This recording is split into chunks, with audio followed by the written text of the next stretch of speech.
नमस्कार दोस्तों, कैसे हो? आई हो बहुत अच्छे होंगे। फ्रेंड्स, आज हम डिस्कस करने वाले हैं हेडमास्टर एलडीसी के एग्जाम में आई हुई जनरल अवेयरनेस और करंट अफेयर्स के कुछ क्वेश्चन आपके सामने लेकर आए हैं। आशा करते हैं कि आपकी जो केवीएस की जो आगे की एग्जाम है, डायरेक्ट रिक्रूटमेंट, इसके लिए ये प्रश्न उपयोगी साबित होंगे और इनसे आप अंदाज़ा लगा पाएंगे कि किस प्रकार के प्रश्न पूछे जाने की संभावना बनती है। देखते हैं पहला प्रश्न। छद्मकूट के संदर्भ में निम्नलिखित में से कौन सा या कौन से कथन सही हैं? पहला कथन है, यह एल्गोरिथम को दर्शाने की एक विधि है। इसका प्रयोजन मशीन सहित पठन है। छद्मकूट को लिपिबद्ध करने संबंधी कोई विशिष्ट मानक नहीं है। 3 कथन है। अब आपको सही कथन का चूज करना है, कौन कौन से सही है। तो पहले प्रश्न का उत्तर है ऑप्शन नंबर 2, केवल ए और सी सही है। केवल ए और सी सही है।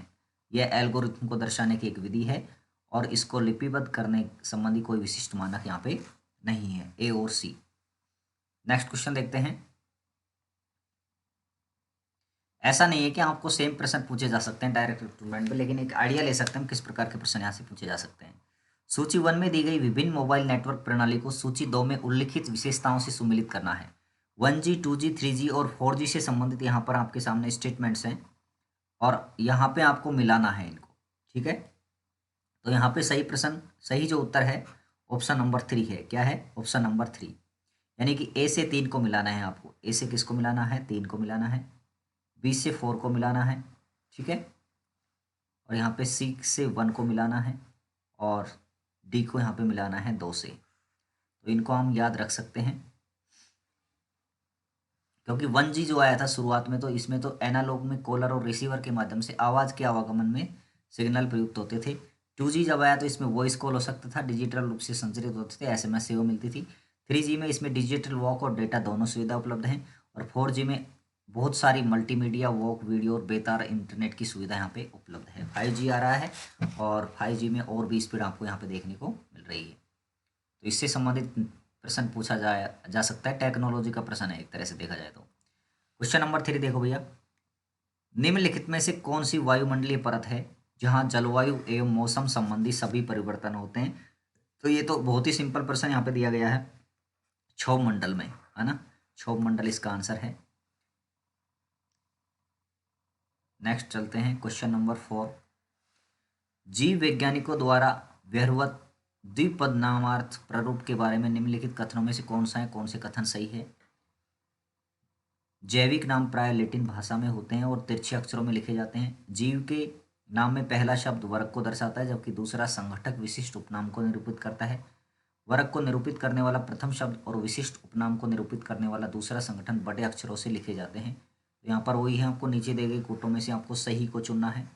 तो इसमें केवल ए और बी सही है। क्या है? केवल ए और बी सही है 4 में। ठीक है, प्रश्न बड़े शानदार हैं, क्योंकि इंग्लिश का जो ट्रांसलेशन होता है ना, उसको कई बार हमें समझने में प्रॉब्लम यहाँ पे आती है। नेक्स्ट क्वेश्चन देखो। भू-स्थिरक उपग्रहों के संदर्भ में कथन दिए गए हैं। ये उपग्रह 24 घंटों की समयावधि में पृथ्वी के विषुवतीय तल में एक वृत्ताकार कक्षा में पृथ्वी के चारों ओर चक्कर लगाते हैं।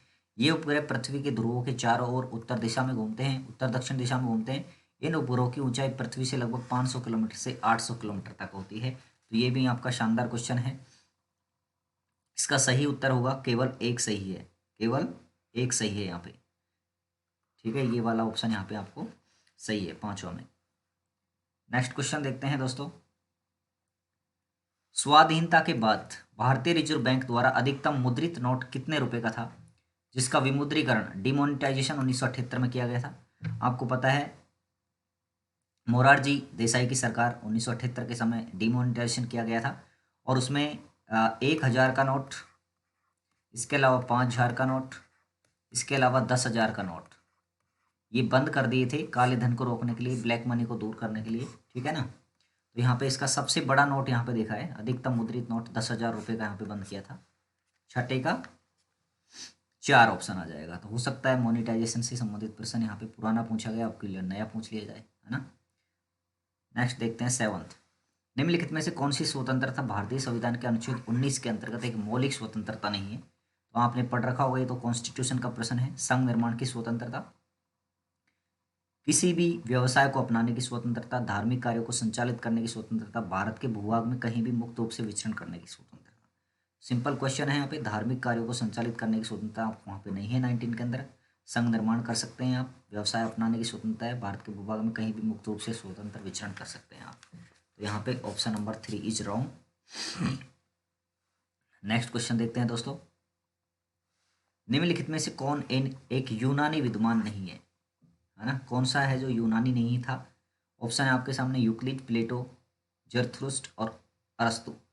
जल्दी बताओ फटाफट। इसका आएगा जरथुस्ट्र। यूक्लिड, प्लेटो और अरस्तु तीनों ही यूनानी विद्वान थे। नेक्स्ट क्वेश्चन देखो, 9th question, sir Edwin Lutyens कौन थे जिनके सम्मान में नई दिल्ली का एक क्षेत्र लुटियन दिल्ली के नाम से लोकप्रिय हुआ? सिंपल क्वेश्चन, बहुत ही बढ़िया है, अगर आपने पढ़ा होगा तो वास्तुकार थे, है ना। और लास्ट क्वेश्चन देखिए, मिस वर्ल्ड का खिताब पाने वाली प्रथम भारतीय महिला पूछा है, तो इसका आंसर होगा दोस्तों रीता फारिया। उन्होंने 1966 के अंदर हमारा यहाँ पे मिस वर्ल्ड का खिताब जीता। तो यहाँ से प्रश्न बनने का आपको एक आइडिया मिल सकता है। कैसा लगा वीडियो कमेंट करके ज़रूर बताएं और अपने दोस्तों तक पहुँचाएं जो भी KVS की डायरेक्ट रिक्रूटमेंट की तैयारी कर रहे हैं। मिलते हैं और वीडियो में, तब तक के लिए नमस्कार, बाय बाय।